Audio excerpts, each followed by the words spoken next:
చేస్తా ఉన్నారు. ఇది మీకు తగదు. తెలంగాణ రాష్ట్ర ప్రజానికం మొత్తం ఈ రోజు మీకు బుద్ధి చెప్పడానికి సిద్ధంగా ఉంది. జై తెలంగాణ, జై జాగృతి.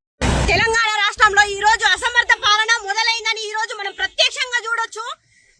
హైడ్రా అనే ఒక నాటకాన్ని ఈ రోజు కాంగ్రెస్ ప్రభుత్వం తెరపైకి తెచ్చి ఈ రోజు పేద ప్రజల అన్యాయాలని వాళ్ళ కలలను కూలగొడుతున్నటువంటి సందర్భంలో ఈ రోజు జాగృతి అధ్యక్షురాలు కల్వకుంట్ల కవిత గారు ఈ రోజు పేదల పక్షాన ప్రశ్నిస్తుంటే దుర్మార్గమైనటువంటి ఈ యొక్క కాంగ్రెస్ పాలన ఈ రోజు అక్రమ అరెస్టును మేము నిజంగా మీ యొక్క బుద్ధిని మేము ఈ రోజు బయట పెట్టదలుచుకున్నాము. ఎంత సిగ్గు, ఎంత సిగ్గు, ఎంత సిగ్గు.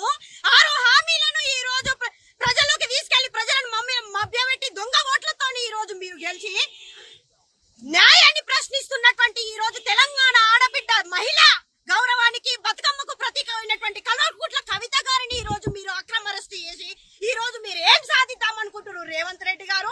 ఇదేనా మీ ప్రజాపాలన? ఇదేనా మీ ప్రభుత్వ పాలన?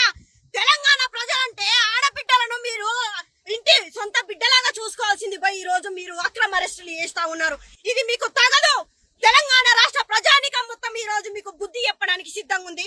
జై తెలంగాణ, జై జాగృతి. అసలైన తొలి వెలుగు. ఫాలో వాట్సాప్ @తొలి వెలుగు official.